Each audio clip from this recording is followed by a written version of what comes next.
নমস্কার। আজকে একটা প্রোগ্রেসিভ চশমার সমস্যা নিয়ে আলোচনা করব।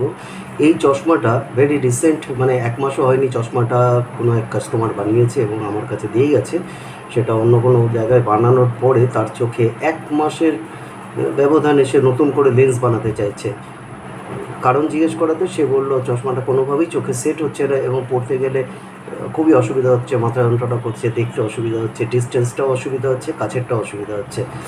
তাহলে এখন এই চশমাটার বিভিন্ন সমস্যাগুলো দেখতে হবে যে সমস্যাটা কেন হচ্ছে এবং কোথায় কোথায় ফল্ট আছে। তাহলে প্রথমে একটা জিনিস খেয়াল করুন, চশমার দুদিকের শেপ, মানে এই পাশের শেপটা এবং এই পাশের শেপটা দুটোর মধ্যে একটা ডিফারেন্স আছে। এটা অনেকটা ফ্ল্যাট, এটার মাথাটা অনেকটা উঁচু। তার জন্য কি হয়, সেগমেন্ট হাইট যেটা নেওয়া হয় কাস্টমারের চোখে, অর্থাৎ পিডি মেজারমেন্ট করার সময় সেগমেন্ট হাইট আর পিডি দুটোই মেজারমেন্ট করা হয়। সেই মেজারমেন্টটা যেটা নেওয়া হয়েছিল ফিটিং করার পরে সেটা সামান্য হলেও বদলে যায়। এখন প্রোগ্রেসিভের ডিস্টেন্স জোনটা খুব অল্প জায়গার মধ্যেই প্রপার জোন থাকে। মানে এই যে লেন্সটা দেখছেন এটা হচ্ছে আনকাট একটা লেন্স।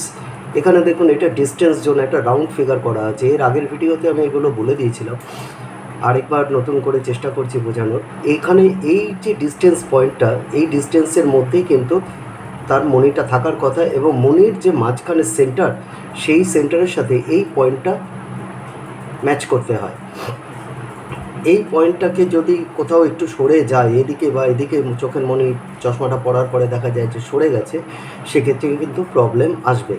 আর এখান থেকে এই সেগমেন্ট হাইট যেটা আছে, এই সেগমেন্ট হাইটের নিচে যে নিয়ার ভিশন জোন আছে, এই জোনটাও যদি কোনো রকমে সরে যায় সেক্ষেত্রে খুবই প্রবলেম আসে। এখন দেখা যাক এই চশমাটা যেটা বানিয়েছে তার মধ্যে প্রবলেমটা কোথায় আছে। প্রথমেই আমরা যেটা করব সেটা হচ্ছে শেপটাকে টেক করার চেষ্টা করতে হবে, যে শেপটা আবার নতুন করে যখন বানানো হবে সেটা যেন প্রপার শেপ মেনটেন করা হয়।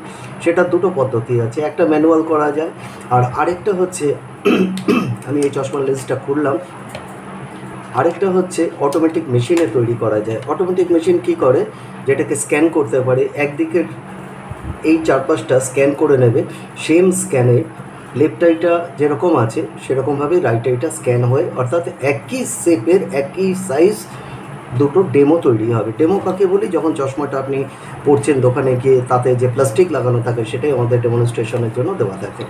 এখন এইটা আমি হাতে তৈরি করেছি, এটা অন্য একটা ব্র্যান্ডের লেন্সের ডেমো নিয়ে আমি একদম পারফেক্ট ফিটিং করার চেষ্টা করেছি। এই ফিটিংটা করার পরে কি হলো, এই সেম মেজারমেন্টে এটাও একটা ফিটিং করতে হবে।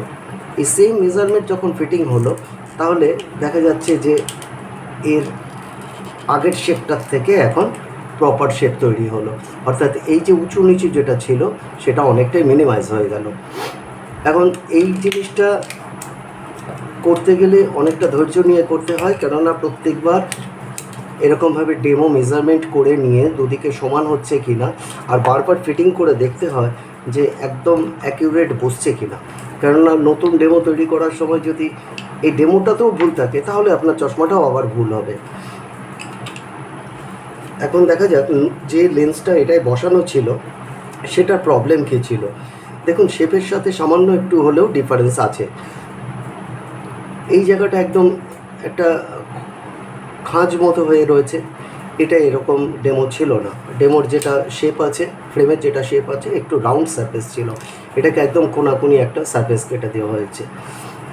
2 নম্বর হচ্ছে এই শেপটাকে যখন আমি ম্যাচ করতে চাইছি, এখানেই ধরা পড়ে যাচ্ছে যে এই শেপটা এটার থেকে উঁচু আছে, অর্থাৎ ডান দিকের কাঁচটা যখন আমি ফ্রেমে বসাতে চাইব সেটা বসানোর সময় দেখা যাচ্ছে সেন্টারটা ঠেকে গেছে কিন্তু দুপাশে তখনও গ্যাপ আছে। তার মানে এইটাকে আমার ঠেলে ঢোকাতে হবে, যেই ঠেলে ঢোকাবো মাথাটা আরও উঁচু হয়ে যাবে, সেগমেন্ট হাইট যেটা পড়তে ছিল সেটা অনেকটা উপরে উঠে যাবে।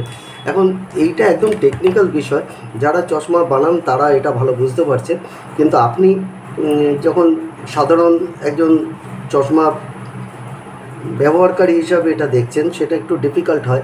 এখন দেখুন এর ভেতরে একটা লেজার মার্কিং থাকে, এটা কিভাবে বুঝবেন? এই লেজার মার্কিংটা লাইটের এগেনস্টে আপনি যদি দেখবেন এখানে লেজার মার্কিং কখনো মুছে যায় না, এই মার্কিংটা পারফেক্ট প্রমিনেন্ট থাকে, খুব ডিপ লাইটের এগেনস্টে এটা ধরলে এখানে দেখুন একটা গোল লাইট পড়েছে, জানি না এই ফোনের আলোতে এটা দেখা যাচ্ছে কিনা। এখানে লেন্সের নাম, লেন্সের কোম্পানির একটা লোগো থাকে, সেই লোগোটা দেওয়া থাকে, আর উল্টো দিকে দেওয়া থাকে কত অ্যাডিশনাল লেন্স আছে এটা প্রোগ্রেসিভটা। এই লেন্সটা অ্যান্টি রিফ্লেকশন ব্লু কোটিন লেন্স আছে। লেন্সটা একটু কস্টলি লেন্স ছিল, কিন্তু যে কারণেই হোক লেন্সটা ভুল ফিট করাতে ওনার এক্সট্রা খরচা একটা হয়ে গেল। এখন আমরা এই লেজার মার্কিংটাতে আরেকবার মার্কিং করব। মার্কিং করতে গেলে লাইটের এগেনস্টে মার্কার পেন দিয়ে লাইট করতে হয়। এইবারে একটা জিনিস খেয়াল করুন, কোম্পানি বলি আর সাধারণ যারা ফিটার তারা কি করে, এটার উপরে একটা স্ট্রেট লাইন, স্ট্রেট স্কেল ফেলে দাগ দেওয়ার চেষ্টা করে।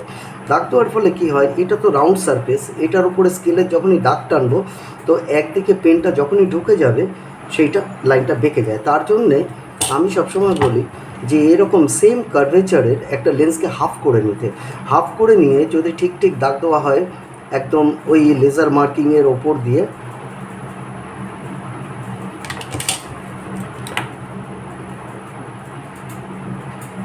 এইবার দেখুন লেন্স মার্কিংয়ের ওপরে দাগ পড়লো। এই একটা সেন্টার ছিল লেন্সের, আর এই আরেকটা সেন্টার পয়েন্ট ছিল।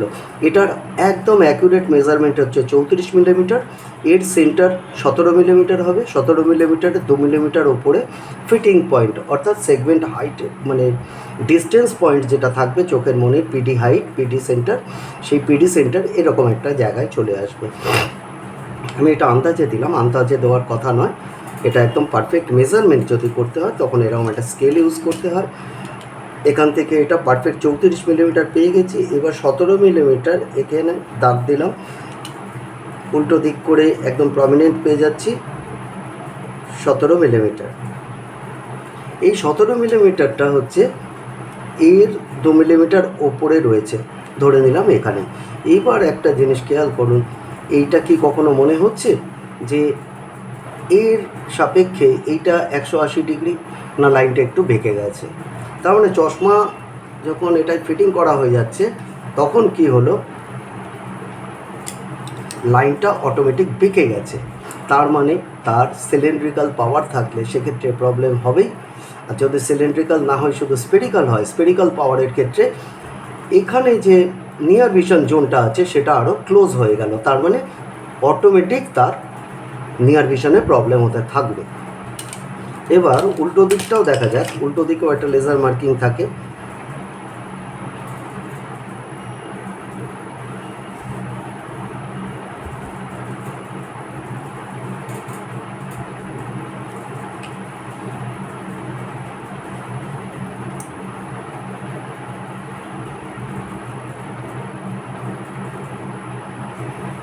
এখানেও দেখুন আরেকটা ফল্ট হয়ে বসে আছে।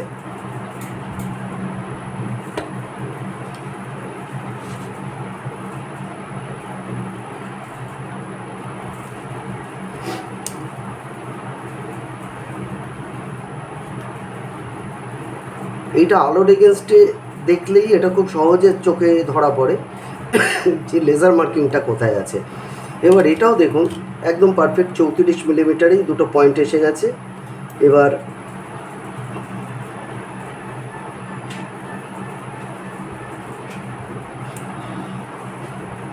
এটা একটু ভুল হয়েছে, মার্কিংটা ঠিক করতে হবে।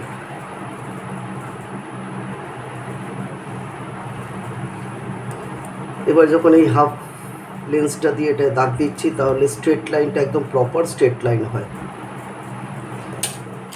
দেখুন এই যে ডটটা আর এই ডটটার একদম মাপটা হচ্ছে 34 মিলিমিটার। এই 34 মিলিমিটার আর হাফ মানে 17 মিলিমিটার। এই 17 মিলিমিটার এটাকে আবার বসিয়ে দিলাম। ফিটিংটাও অনেকটা ভুলভাল আছে। এবার দেখুন দুটো কিন্তু আর স্ট্রেট লাইনের জায়গায় নেই। আপনারা কখনো কখনো পুরনো দিনের একটু চশমা যারা পড়েন তাদের দেখেছেন এক্সিকিউটিভ লেন্স, যেটা একটা কাটা দাগ থাকে চশমাতে সরাসরি দেখা যায়, সেই স্ট্রেট লাইনটা হচ্ছে 180 লাইন। এই 180 লাইন যতক্ষণ এটা পারফেক্ট ফিটিং হচ্ছে ততক্ষণ কিন্তু প্রোগ্রেসিভের নানা রকম অসুবিধা দেখা দেবে।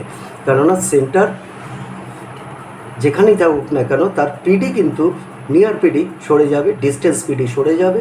এখানে দেখুন দুটো জোন আলাদা আলাদা জায়গায় পড়ে রয়েছে। তার মানে এই চশমাটাতে কখনোই সে ভালো দেখতে পারবে না। তাহলে এটা কি করতে হবে, এরমভাবে গ্লাসের 180 লাইন টেনে নিতে হবে, যেটা ডেমনস্ট্রেশন করবেন, নতুন করে বানাবেন, তাহলে এই মেজারমেন্টে পরের চশমাটা বানালে পারফেক্ট হবে। এবার এইটাকে কিভাবে চেক করবেন, এই মুখে মুখে ফেলে দিন, এই মুখে মুখে দাগটা ফেলার পরে দেখবেন যে ডেমোটা একদম পারফেক্টলি 180-তে ওইভাবেই ওর ওপরে গিয়ে পড়ে রয়েছে। আবার এদিক থেকেও চেক করুন, এর হাইট আর দাগের লাইনটা সেম আছে। এবার দেখুন এইটা ভালো করে দেখে রাখুন, এর স্ট্রেট লাইন দুটো যেরমভাবে রয়েছে। আর আমি ডেমোটা পরে বসাচ্ছি।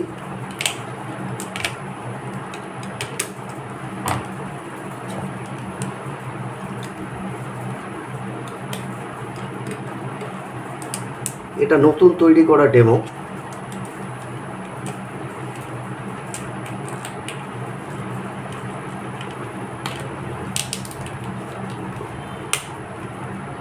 এর শেপটা যেহেতু আগে চেঞ্জ করে দিয়েছিল, মাথাটা উঁচু করে দিয়েছে, শেপটা তাহলে একটু খারাপ হয়েই গেছিলো, সেটাকে আবার রিশেপ করতে গেলে একটু কষ্ট করতে হবে। এবার দেখুন এটা স্ট্রেট লাইনে পড়ে গেছে। এই স্ট্রেট লাইনটা একদম অ্যাকুরেট হতে হবে। এবার আপনাকে কি করতে হবে, পেশেন্টের যে পিডি পয়েন্ট নিয়েছিলেন সেই পিডি পয়েন্টটা হচ্ছে 62 mm। এবার 62 mm এই নাকের পোর্শন সেন্টার করে, তাহলে এইখান থেকে এটা 31, আমি ধরেই নিচ্ছি বা দেখেও নিয়েছি যে ভদ্রলোকের স্কুইন্ট নেই, অর্থাৎ তেড়া নয়। নাকের সেন্টার থেকে বাঁদিকেও যতটা দূরত্বে রয়েছে পিডি, ডান দিকেও ঠিক ততটাই দূরত্বে পিডি রয়েছে। এবার এখান থেকে এটা 31 মিলিমিটার যদি আমি পয়েন্ট করি, এখান থেকে 31 মিলিমিটার পয়েন্ট মানে এখান থেকে 31 মিলিমিটার করে 62-তে ডট পড়বে, তার মানে এখানে। আর যখন এই স্ট্রেট লাইনটা টানার আগে তার পিডি হাইটটাও নিয়ে নিয়েছিলাম, পিডি হাইটটা যেটা রয়েছে সেটা একদম চশমার নিচের পয়েন্ট থেকে এই পিডি হাইটটাতে যেটা দেখছেন 22 মিলিমিটারই রয়েছে। এবার এটা যেটা একসময় আমি বলেছিলাম যে যেখানে পয়েন্ট নেবেন সেই চশমার ওপরে যেন 12 মিলিমিটার দূরত্ব থাকে, এটা কিন্তু 13 মিলিমিটার দূরত্ব পেয়ে যাচ্ছে, অতএব এটা পারফেক্ট, ফ্রেমটা পারফেক্ট আছে। এবার এখানে লেন্সের যে ফোকাল পয়েন্টের যে পয়েন্টটা করে দেওয়া হয়েছে অর্থাৎ পিডিটা, সেটা হচ্ছে এই পয়েন্টটা। এবার এই পয়েন্টটার সাথে এই পয়েন্টটা কোইনসিড করুন, এটা রাইট আইয়ের মেজারমেন্ট হচ্ছে। এবার হলুদ লাইনটা আর এই নীল লাইনটা দুটো হরাইজন্টাল সেম তৈরি হওয়া উচিত, তাতে পারফেক্ট হবে। তার আগে একটা দেখে নিতে পারেন যে লেন্সটা আপনার কাছে কোম্পানি থেকে পাঠিয়েছে তার লেজার মার্কিং একদম এই যে গোলটা দিয়ে দিয়েছে এই গোলটার ওপরেই আছে কিনা। আমি এটা দেখছি যে হ্যাঁ, এর ওপরেই গোলটা পড়ে রয়েছে।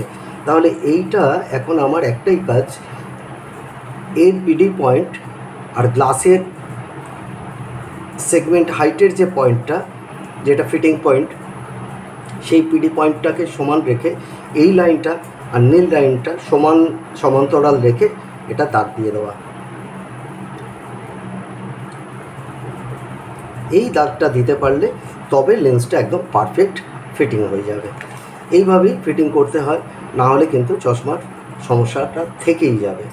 এই ছিল আজকের ভিডিও।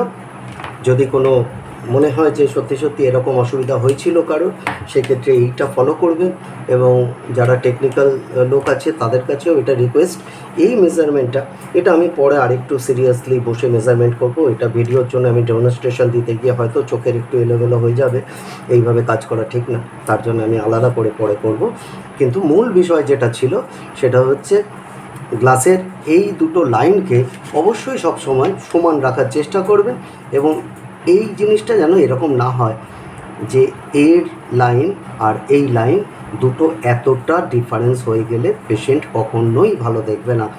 এই লাইনটা হচ্ছে অ্যাকচুয়াল সেন্টার লাইন, এটাকে প্রিজম পয়েন্ট বলে। এখানে একটা ডট থাকে, ডটটা মুছে গেছে, এই প্রিজম পয়েন্ট থেকে কাছে দেখা শুরু হয়। এটা যদি কোনোভাবে এরকম বেঁকে যায় তাহলে কিন্তু তার সামনের লেখা দেখতে প্রবলেম হবে এবং এটা ঘুরে যাওয়ার পরে ডিস্টেন্স পয়েন্টও কিন্তু সরে যাবে। এটাতে যে প্রবলেমটা বড় আকারে এসছে, আর তার সাথে যে প্রবলেমটা এসছে এর সেগমেন্ট হাইট আর এর সেগমেন্ট হাইট একদম ডিফারেন্স হয়ে গেছে এবং দুটো লাইন দুদিকে চলে গেছে। সেগমেন্টের মাথা যদি নামিয়ে দিই ঠিকমতো তাহলে এই পয়েন্ট নিচে নেমে যাচ্ছে, অতএব কাছে দূরে দুদিকেই সমস্যা হতে পারে। ধন্যবাদ, আজকে এই পর্যন্তই।